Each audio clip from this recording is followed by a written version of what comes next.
Hello, all you cosmic travelers and wanderers. This is Darlene Grift and K. Melissa Waterman, inviting you to join us today in our episode of Expansion from Within, Exploring Multidimensionality. Let me introduce you to my friend and dear colleague, Darlene Grift. She is a lifetime experiencer, a medical intuitive, and a multidimensional mediator for over 35 years. She's also an author, an artist, a teacher, and a mentor for spiritually invested people. And K. Melissa Waterman is my friend and colleague, and she's an intuitive mentor, a spiritual teacher. She also works with energy on many levels.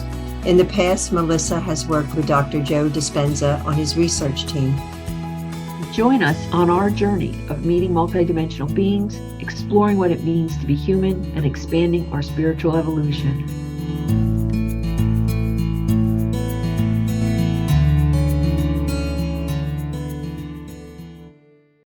It's great to be here today.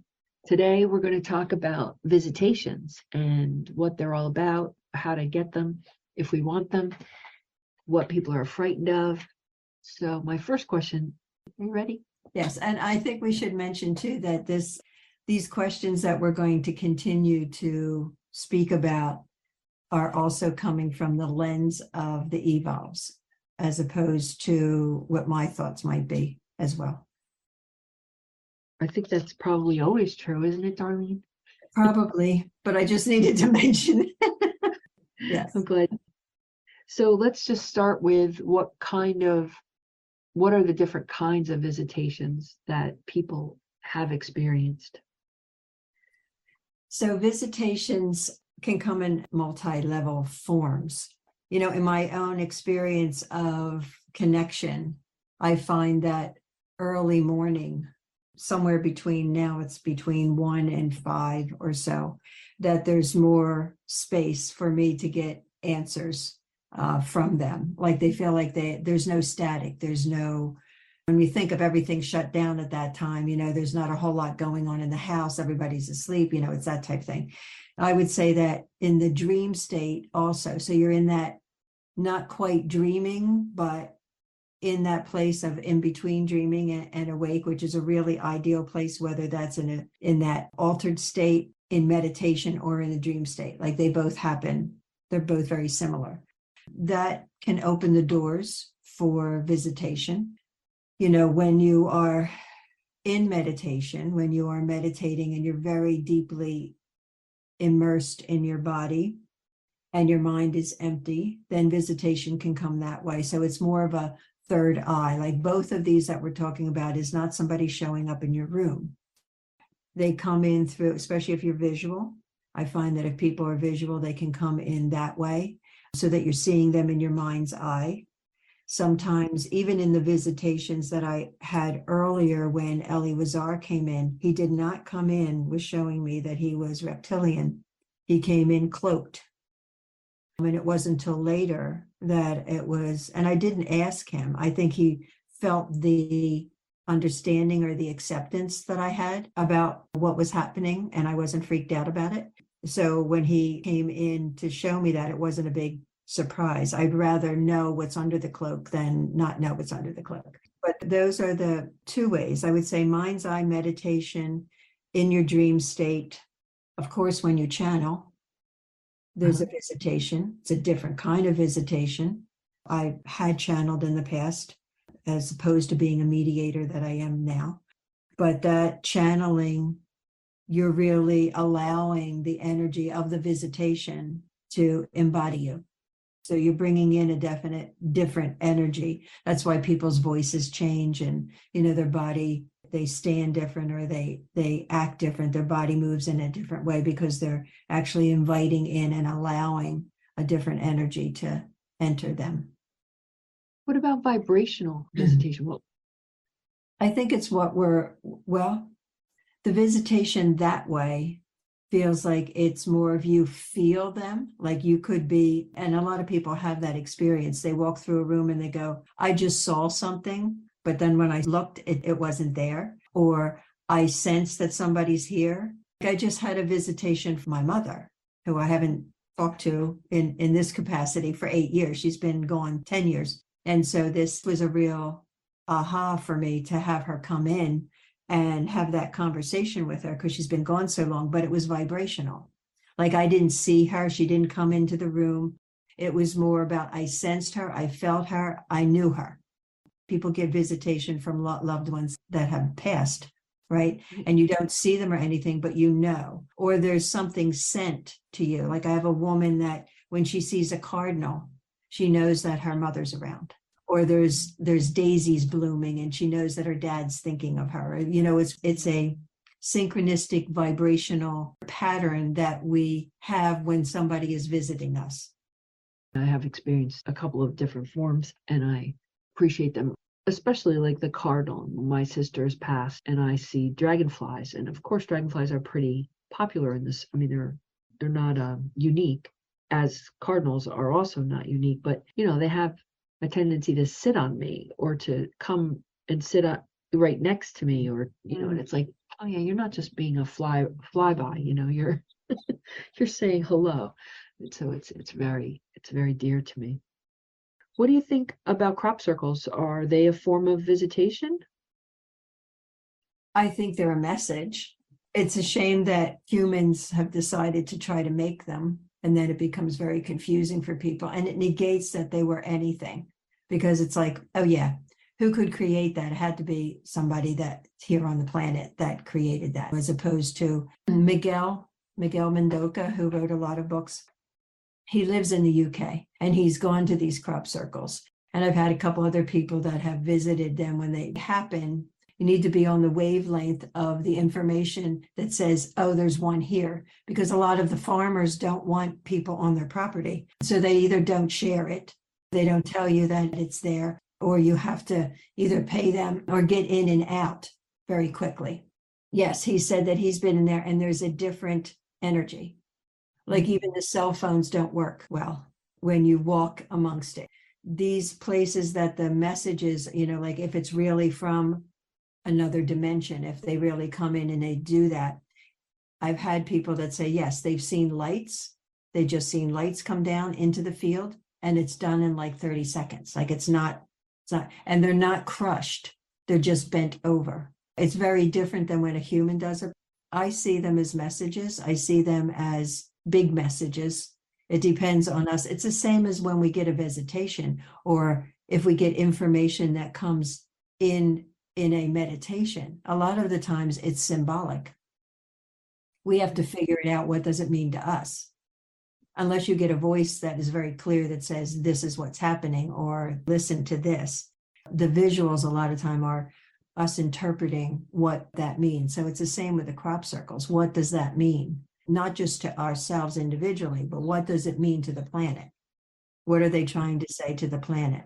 And it's also healing.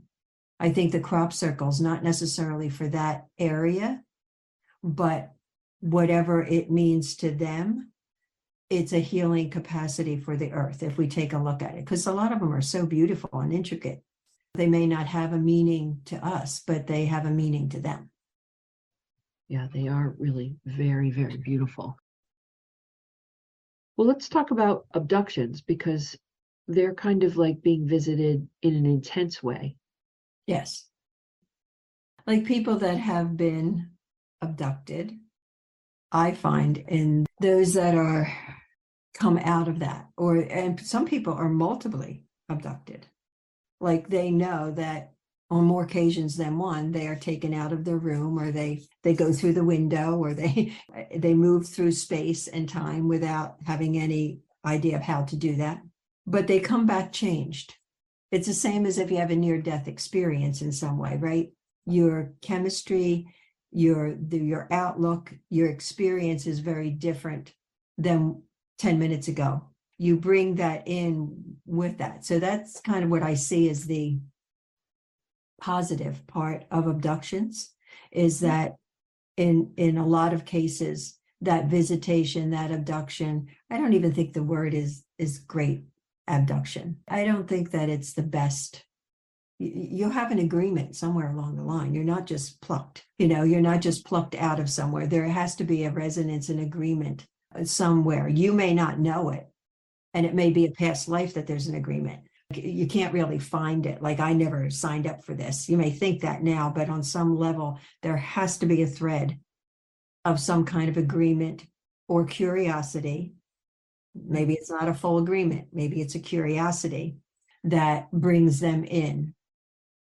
And if that changes you vibrationally to be a better human, to be a better person, to look at things differently, to rise above what we're, the chaos that we're in at the present moment, to see Earth in her potential and her mothering of us, if any of that happens, then I see it as a positive.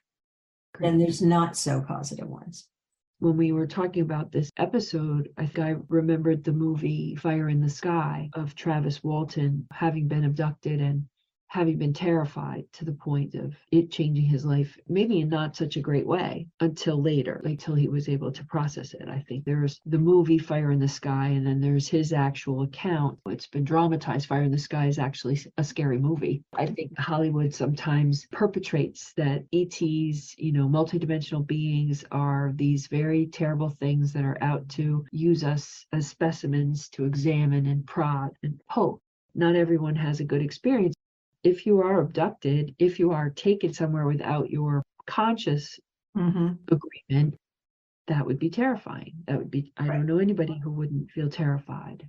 I guess I wonder, are there ways for us from the Evolve's perspective to manage that terror or to have some other kind of communication? Well, Sari just showed up. So that's why, because she's very emphatic about abductions, because she's been involved because she's a gray in being accused of them. I think that was probably one of the first reasons why Ellie came in, because he's reptilian and we did not do that, was his first statement. Sari would say that you need to look at who's the abductors, who's abducting you. Like, most of the time they see what she appears to be as a gray, but from their viewpoint and knowing them, because she's evolved to be something different, even though she's still in that physical form in that particular timeline, she's chose to do something different than what they're told that they do. So, but looking at who they are, she said, humans are not familiar or aware or know how to process a being that is not empathic or that is not connected to emotions. She's saying, other than your governments, there's something about, like, what she would like to not be in defensive of them, not defend the grays, but to say this is a different type of being. Those beings that perpetuate some kind of experiment on humans or others is from a place of curiosity and understanding and more mental than it is from anything heart-based. So it doesn't mean that they don't have a heart, but they are not asking and they are not connected to any kind of emotional or impact or empathy that their abduction would do on a human or anyone else. It's more like imagining we don't have feelings either. Like the way we, as humans, we tend to think everything is like us, anthropomorphizing. They're assuming we're like them and that we don't have a particular feeling or fear about it. Yeah, or that they'll wipe it away. Right. There's that reset with them that I think some of them, I hope most of them, she's saying that they provide a reset. So you may have minor scars or something that would prove that something happened, but the emotional impact, a lot of times they're learning how to wipe that. Yeah. Well, and poor Travis Walton, he didn't seem to have that. He had a very good memory of what occurred. Right. It create meaning from the interviews I've watched with Travis himself. He did create meaning and, found it to be a profound experience. Later. Traumatic. Yeah. Right. So the kind of abductions we want to talk about, being in the person's perspective is what we just talked about. Let's talk about how sometimes people have reported being immobilized. Well, that's part of it's two parts. It's part of the terror as well. And what the evals would say about the beings that come in, that are, whether they're invited, consciously or not, that if you are afraid, if you are in terror in some way, the beings that are more heart-based can't stay in that. So they would leave. So that's a discerning factor for a human to say, okay, well, I got scared and now they're not here, as opposed to I'm terrorized and they're still here, meaning that they're not connected, heart-based. They have a whole different viewpoint of what's happening in that moment. That's one way of discerning who you're really attracting. Do they stay in the fear level or they don't? In behalf of whoever's doing the abduction, it's to keep you from hurting yourself. It's just that they don't want us totally knocked out like we would be under anesthesia, which we're immobilized anyhow. So they're not, because they're not connected to the emotional level, it's just like, let's put them out, but it just becomes the body that's immobilized and not the whole essence, not the mind and the body that becomes like a dream state, or you think that it's not happening. It's more of, they just immobilize the body. One, because we don't want to they don't want to hurt ourselves, for us to hurt ourselves. But two, I think it's again an unawareness of. Is there anything we can do when we find ourselves in that kind of fear? Well, initially, you're not going to be able to stop it because it's automatic. We have that reptilian brain that's fright and flight.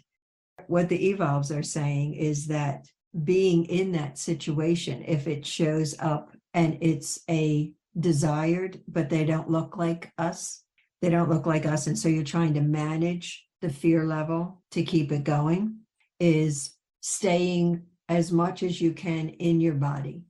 Because the tendency in the fright and flight, which they find, is we separate from ourselves, right? To bring ourselves back into the moment, if at all possible, to stay grounded. They're actually showing me to clench your fist and take your nails into your palms, not in a fight position, but what it does is it creates some other sensation in the body, so that you're focused on the nails in the palms more than you are because they would say even, breathing, but we might not remember how to do that. But bringing some kind of, not pain level, but some kind of distraction. Right. So that you can maintain a different kind of relationship with what's going on. Some of my clients, I will ask them to wear a rubber band, and when they feel dissociated, to just flick the rubber band. If they can identify having left their body, it helps them get back in. Yeah. The eval said, boy, it would have been a lot easier if we could have visitations where people were not in terror, but they haven't found a way to do that without us being in terror if they don't look like us. So I think that's why they don't really come here in a lot of ways to be in the physical form. They will have visitation in the spiritual form or in the mind's eye or vibrationally in some way. Dream state. There are lots of people around that think that there are many extraterrestrials or multidimensionals walking around looking like us, but that they're not human. Do the evolves have anything to say about that? Like, is that actual? Well, they're saying that's ongoing. It's a whole realm of their passing through here. And they call them hitchhikers because a lot of times they don't really stay. They pass through. They have the ability to look like us. So they are shapeshifters in a kind of way. Mm-hmm. And yet the abductees, for lack of a better word, don't shapeshift. It would help us. Well, of course, we're back to the awareness, right? If they were the awareness of that is we are frightening, but we want to get the job done. So it really doesn't matter. I'm not going to shapeshift for you so that you're less aware. In fact, they're bringing up that some of the abductees or abductors, the ones that take, that they need the adrenaline for whatever they're trying to find. I don't get that it's self-serving, meaning that they're not using it. It's not like a a pill pop that we would have here to increase our energy. It's not about that, or to take a trip. They're not using it for that. But whatever their experiments are, some of them is they need that endorphins up. It's a vasodilator in a way. And so that would make a lot of sense. You know, the adrenaline is exciting the entire body. So that might make it easier to see things that are going on with us. That's very interesting, really. I know when Sari was experimenting way back in Atlantis, part of her work before she became more heart-based was taking humans and other beings and putting them in emotional situations so that she could govern or understand what happens in the physical form when there's excitability, or there's terror, or there's anger, or there's grief, or there's whatever, is to understand the dynamics and the chemical base. But as her conscious grew, her seeing that and the repercussions on her, on those that she experimented with, really started to shift her while she was experimenting on herself to get more emotional. So it's a combination. But I think when they are non-emotional beings that just want to do something, they have a purpose, they have a mission, we're not thought about as anything other than what we think about cattle. And we certainly do treat animals and insects as though they have no feelings, like they feel no pain, even though we know they do. It's sort of a shift from the abductions, but I really would love more visitations. And I'm wondering, what can we do if we're wanting visitations? I've had 2 that I know of for sure. And certainly I've been in the presence of beings. I worked for Dr. Joe Dispenza for about 6 years. And so at his big events with anywhere from 250 to 1,500 people, there often were these very tall blue beings, very tall, 15 or 20 feet tall. I was in their presence and sensed them. He would see them. I want more. I liked the visitations and the kinds of ways that I've sensed beings. And is there anything overall we can do to make that happen? So in his seminars, they are invited in and they're working, are they not? I believe so. It felt like they were sentinels. They just lined the room, like quite a number, and there would be all kinds of healings that would occur. Sometimes people owned the healing from their own meditation practice. You know, something was happening of interest for them to be there. And that's the thing with visitation. They want something more. I mean, they're just not here for our entertainment to say, oh, here I am. They want connection. They want conversation. They want a relationship. They want you to know that they exist, because in some way, who you're attracting may be a part of you, right? It might be part of your multidimensionality, either in the future or the past. It's not about, oh, we visited you, bye. They want more than that. So if you want visitation, it's the intention to know more about who you are and who they are as part of you. I would start with that. I'd like to know who I was in the past, even if I don't look human. If I'm humanoid, if I'm reptilian, if I look like an Arcturian that it doesn't look like us, if I am an insectoid, if there's anything that is of who I've been or who I will be, then I'm choosing to have that conversation or that connection. Can you think of anything else? Like, do we need protection? Should we ask for it or create protection for ourselves? The field around us where they all exist. So they exist in the cosmos, they exist in the field around us. There's so much around us that is invisible that we would be surprised or shocked. Yeah. That field and that figure 8, like if you take that intention, I want to know who I have been or will be, human or non, and you take that figure 8 and you take it as if it's coming sideways from around your heart and into the field, and then it comes back. That is a sacred symbol of invitation. What you're doing is, the intention is to know who you've been, not anyone else. And you invite that in so that when it reciprocates back in whatever way that it is, you can be more assured that it's going to be about you. And then what? Like, have a question.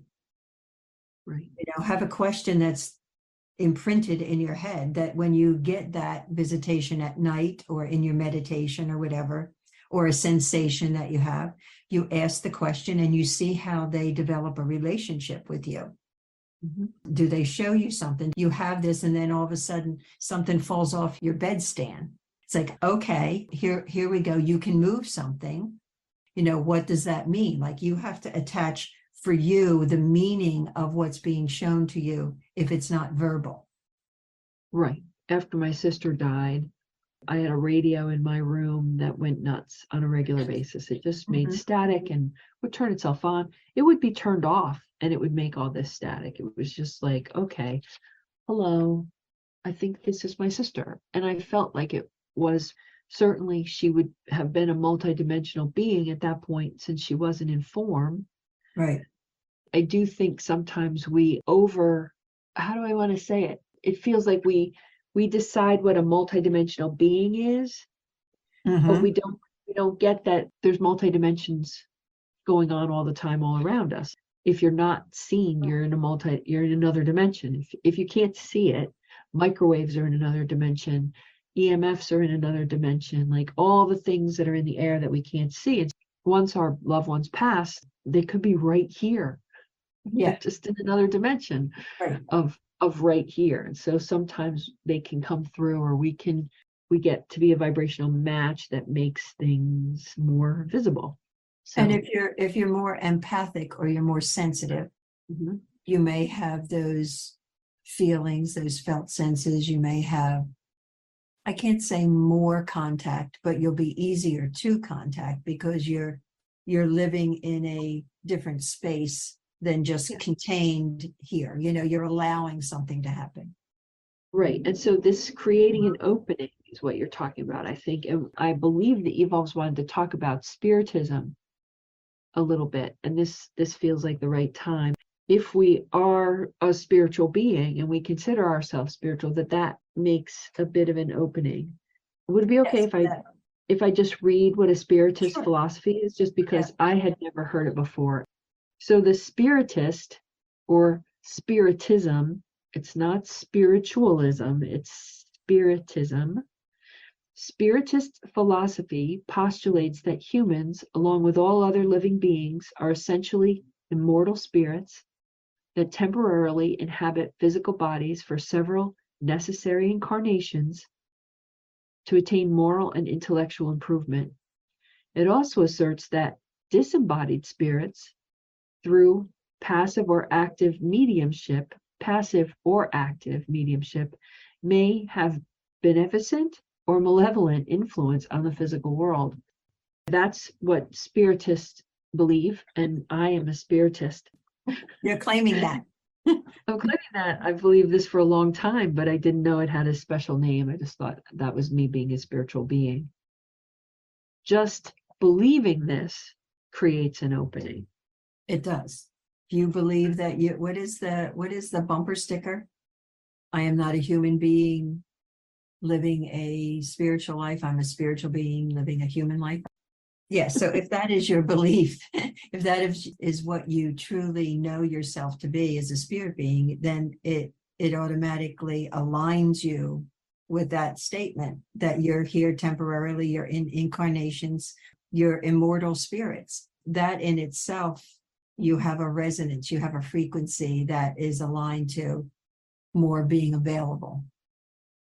There's so many little words in here that, I could translate, like the disembodied spirit being a multidimensional, or passive or active mediumship. Well, we're in the active mediumship when we're inviting a visitation. Mediumship to me is you're bringing them in to you. Active mediumship feels like, yes, I'm asking and I'm bringing them in. I'm doing some ritual, or I'm saying I want this, and I might be laying things out around to make sure that they get the message. But that's where our free will comes in, what we want. If we're wanting a visitation, if we're asking for visitation, we're being active. Having a little protection is also saying what I don't want.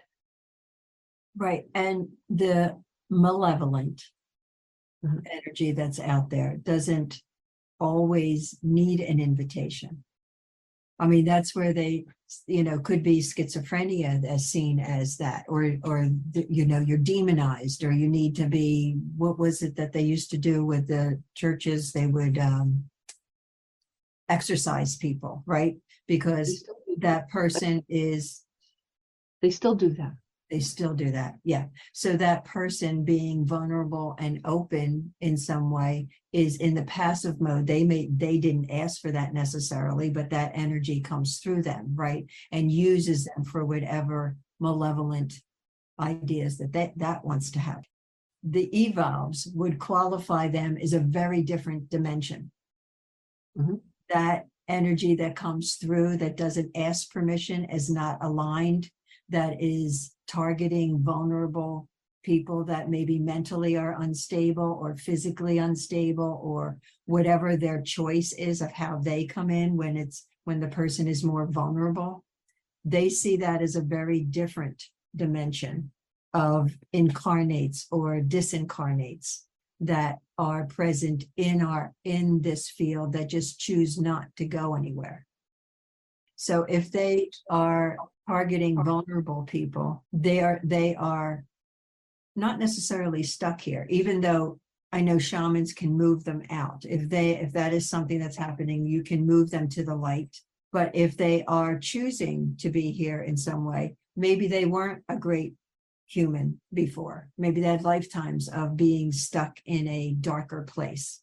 The evolves see that as that's part of our density on this planet, is that we have these energies that are choosing to be here, that influence certain people mentally and physically.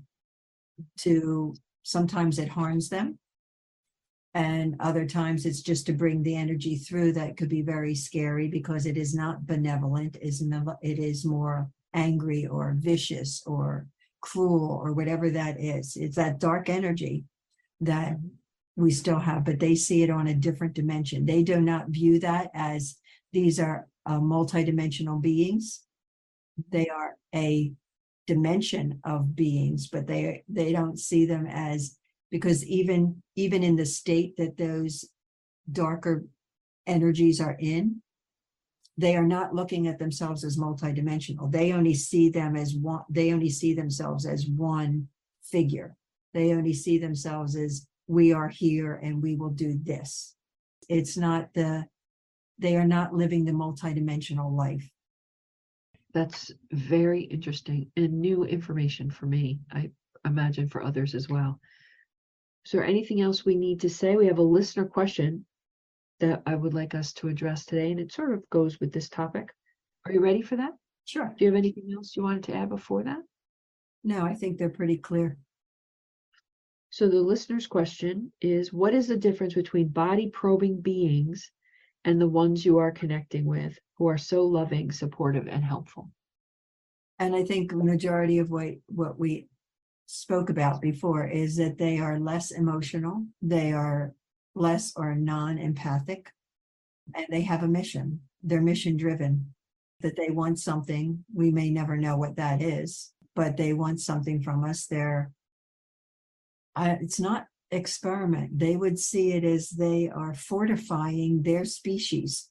Whoever's doing it is like, just like we would have a petri dish of something and we have bacteria in that, or we have this and that, or we have, cages full of animals that we are experimenting on so that we can be better, whatever that is.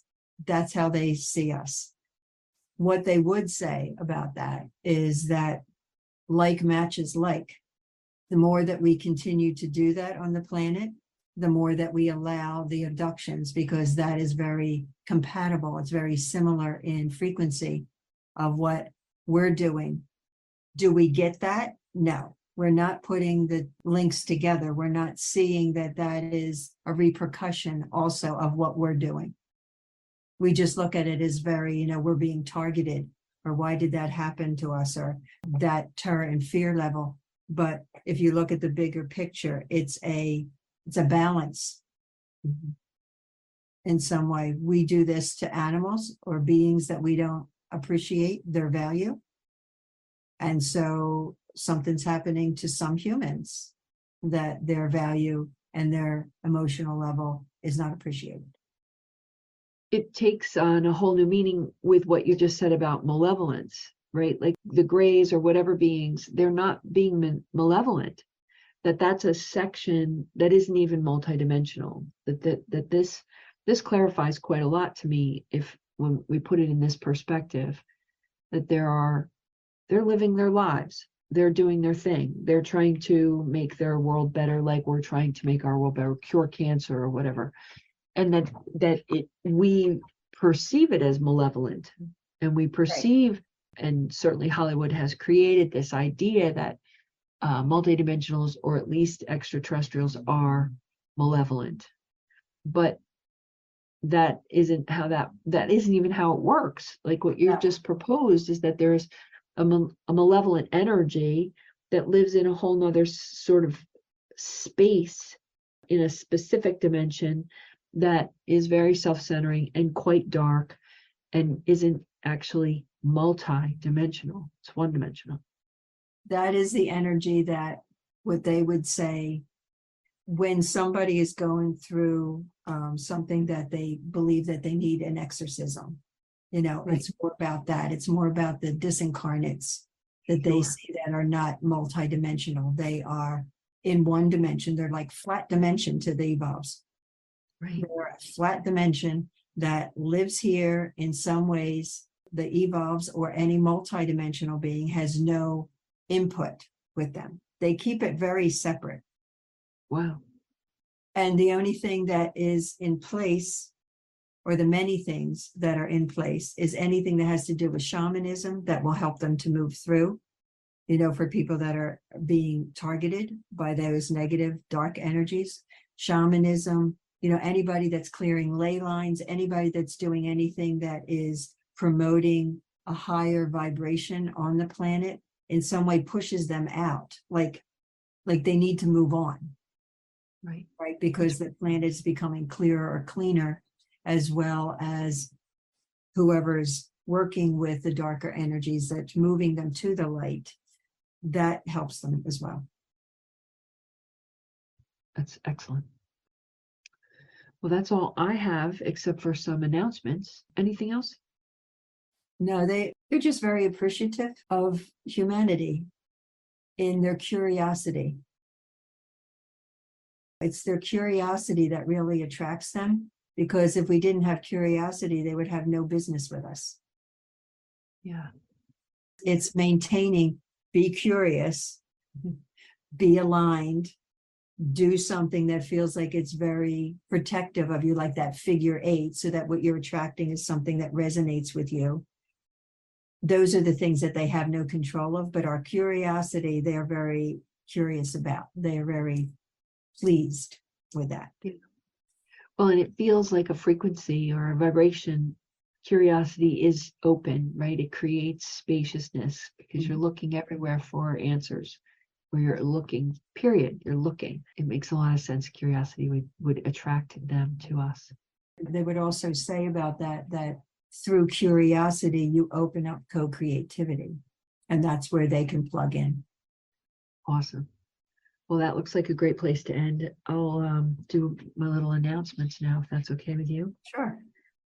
On the third Sunday of each month, there's a live Cosmic Travelers session, which includes a beautiful meditation, an interactive meditation. I highly recommend it. I love it. I'm always there.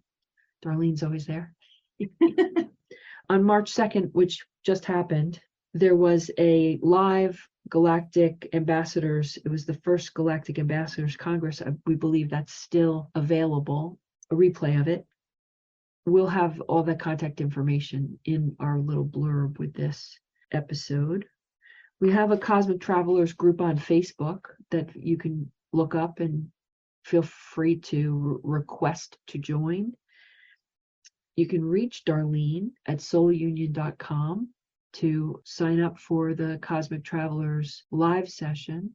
And if you want any information from her or a session from her, you could do that through soulunion.com. And if you want to reach me, you can do that at livingwellbeing.net.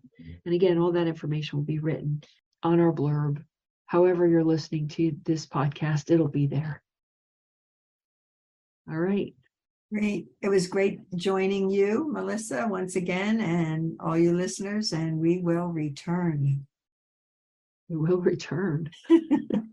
Yes, we will. Maybe in another dimension, but we will return. We will. Bye-bye. Bye.